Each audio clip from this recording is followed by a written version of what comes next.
write an exam, do a specialization, come back out, do an internship. So they basically spend 10 years of their after graduating life just getting better at what they're doing and honing in on that one or two things that they really think will work based on the limited experience that they're gaining through internships.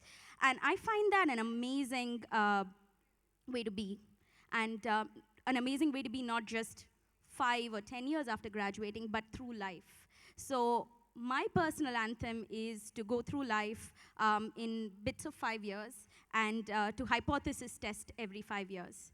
So every 5 years, I have a hypothesis and I test it.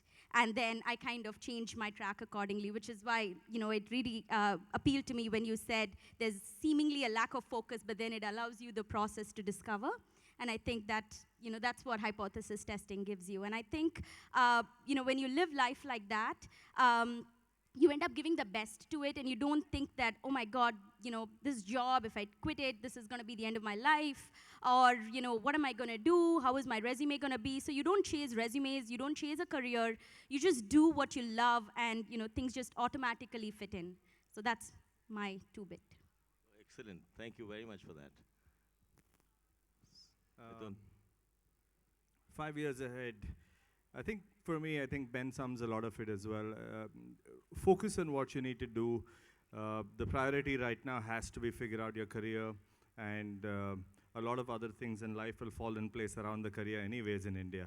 So, but it's important that the energy level that you enter college, get out of college with is something that you try and sustain and maintain for a long period of time as well. The longer you keep that, the better it helps you to stand out.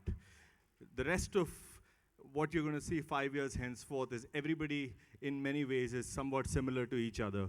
They've kind of molded themselves into the real corporate world. They've kind of become a part of the system. And every now and then you need that fresh energy that comes out and challenges this whole system as well. And with the way information travels today, you have the same level of information that somebody with 20 years of work experience has, and you have the ability to design your thought process very different to somebody else who's been 20 years into this system. I think the class that graduates today, or the class that graduates in the next couple of years, has tremendous advantage over people who possibly graduated 10 years back. And I honestly am envious of all of you. Thank you, Mithun. That's wonderful. So I just want to ask the panelists a question. Clearly, there was a talk about focus being important, and there was also a talk about being in a process of discovery.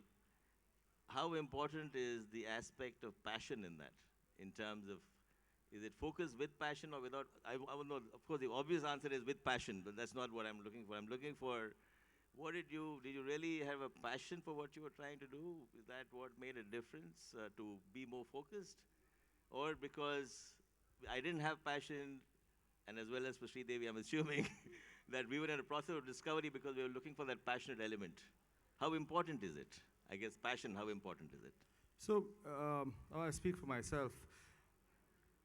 You don't know really on this day where is passion, that you're not so sure about what you think you're passionate about is really the same way when you get out there and you start working on it as well. And I think passion is something which defies economics, right? I mean, it doesn't follow diminishing marginal utility. And it's something that you're always going to, it's going to keep increasing as you do more of it, and you want to keep designing against it. It helps you answer a lot of questions and go against it. And if you feel that that's what's happening for you, and that you'll naturally be successful at what you're doing. But it's not necessary that it's the only way to start off with something as well. You might discover it at a very different phase of life. I worked for 7 years for my father and discovered that that's not where my passion was, and I had to be an entrepreneur on my own to do that, even though one can say family business is entrepreneurship, but it's not. I mean, for me, it was about building something and discovering myself and doing it in a very different way, which I believe was my calling or my passion to it as well. And it might happen at a very different phase of life as well altogether. But once you discover it, it just depends how focused you become towards delivering for that part, because it is almost like the more you get of it, the more you give back to it, you'll get even more of it, and you'll give back more to it as well. It drives you in its own way. Excellent, thank you. Do you have anything to say, Sridevi? I just feel, passion is a bit of a dangerous word, only because it makes one feel like they should. It feels like an answer. You feel like you need to have it, and if you don't have it, you have to keep looking for it. And the way I define passion is what gets you up in the morning and gets you want to do something, and you just keep doing it. You may not find it. I mean, some people find engineering a passion, some people find dance a passion, some people find dance a passion for a particular point of time, but then it changes. But I think the important thing to ask yourself is, are you gonna love what you're doing?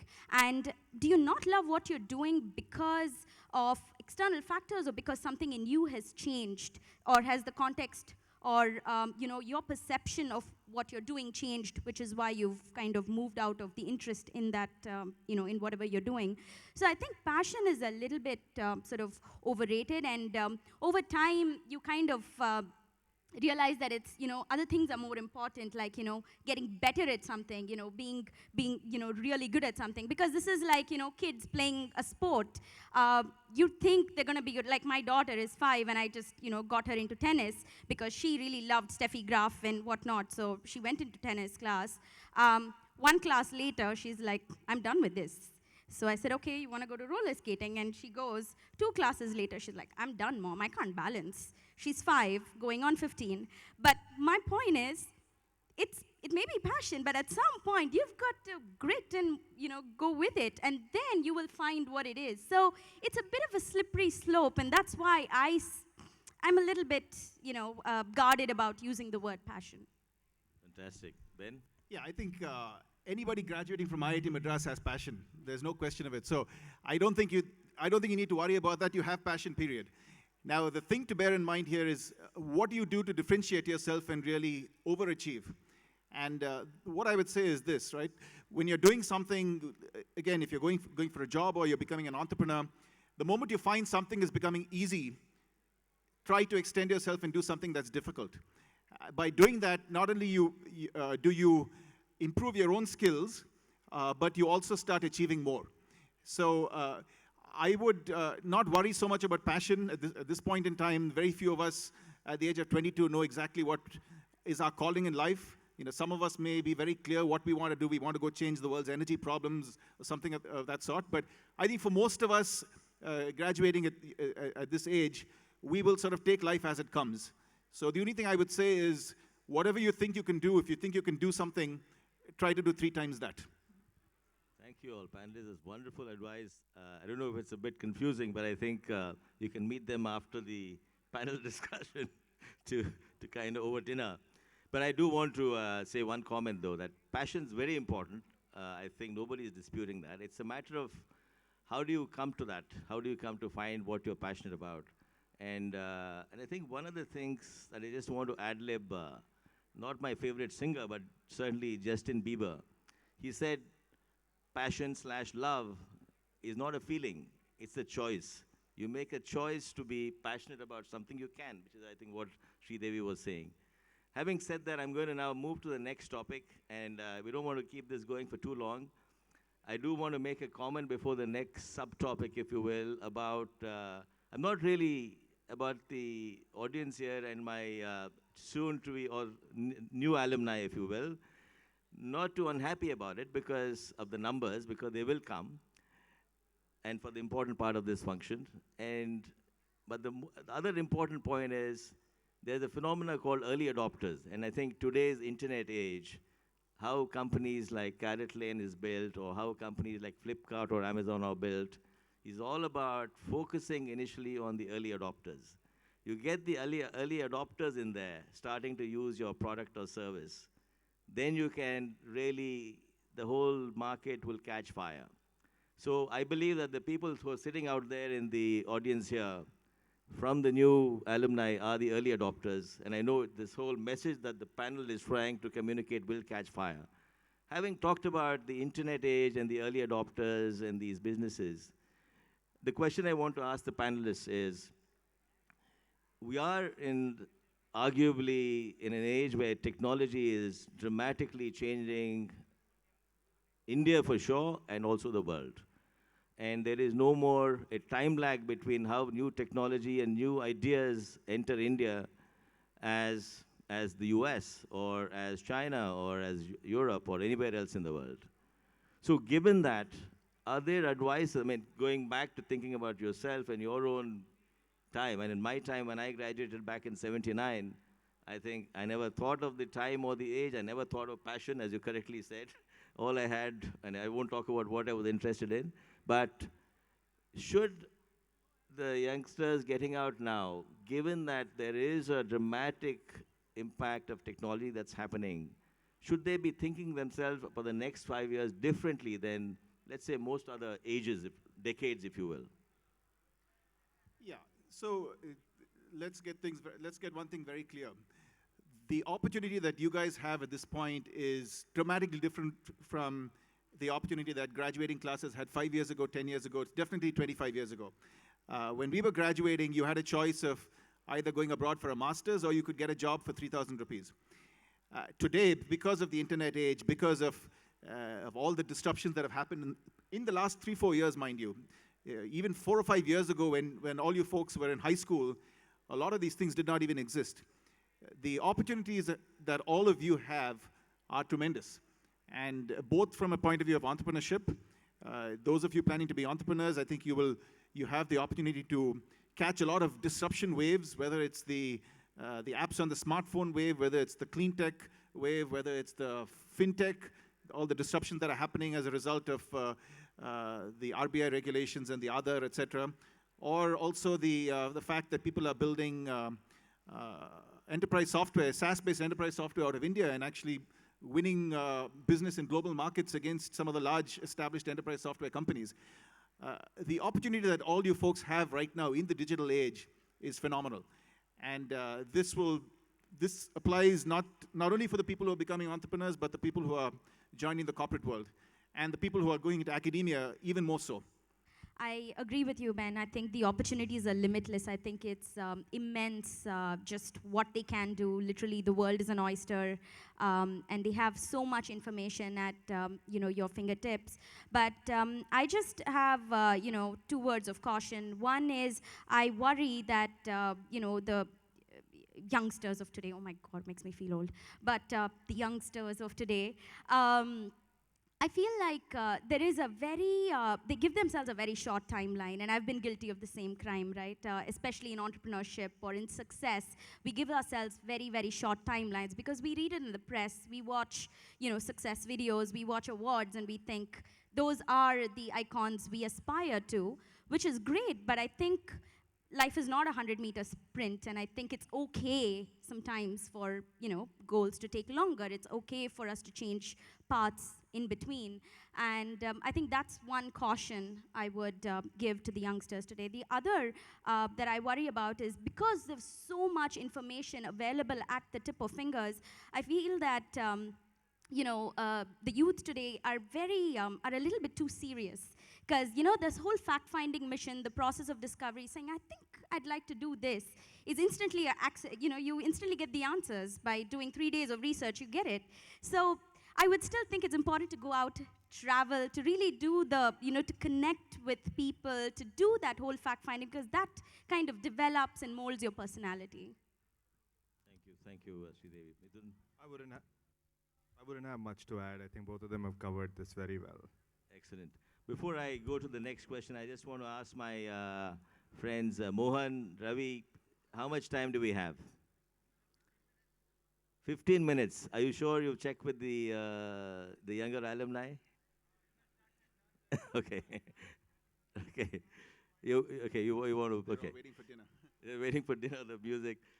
Guys, so we've talked enough about career and how to stay focused. How do you progress yourself in the next 5 years? What do you do in the next 5 years in terms of improving your career?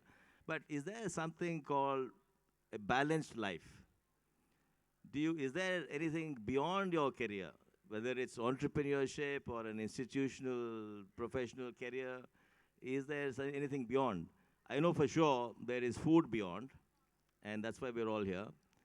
I know there's some entertainment, or maybe there's romance, and is there something else? I don't know. What I just want to ask my esteemed panelists is, how should the new alumni look in terms of a balanced life for the next 5 years? Or should they forget about a balanced life at all? Mithun, would you like to start? Um, the early days, especially, I think you have far more time in general in life also. And I think balancing both of this is not very difficult.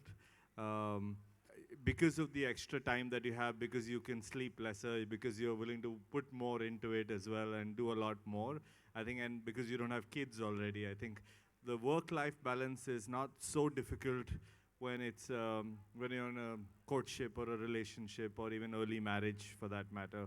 I think it's not that difficult. I think it gets a little harder when kids are born and then expectations and life changes as well on it. But I do feel that working hard and managing family life are both equal responsibilities and are equally possible to do together as well. It's a lame excuse. A lot of us entrepreneurs have used a different. I am guilty of using it as well. It's just choices I made, but I don't think it's. I think it's an easy. It's not. It's something that someone has to work to, but can be done. Thank you, Mithun. We'll share a tidbit about Mithun later and about how he leveraged romance, if you will, or his passion for his lady love. I don't want to go more into this, but how we leveraged that to build one of the most successful internet e-commerce businesses in India. Depending upon how open and confessional that Mithun feels, he'll talk about it. But meanwhile, I'll move on to Sridevi. So in my job, I run a chain of childcare centers for companies. So the word work-life balance comes up a lot, and I talk a lot about work-life balance. And this is my perspective. I feel work-life balance is a very wrong phrase to use. I mean, the assumption when you say work-life balance is that there is work. So it's like prison, right? You go to work and you literally die or play dead. And then you come back home and then you get a life. And I find that really, I struggle with that concept a lot because you really shouldn't be spending 8 hours of your day anywhere if that didn't constitute your life. So you should be doing something that you absolutely love, that gets you charged up, that gets you to go there, and then it really shouldn't matter because you're doing what you love. So, you really don't clock in and clock out at that point. Yes, there are responsibilities, and you will automatically figure out how to prioritize. Different people prioritize things differently, and that just that's life.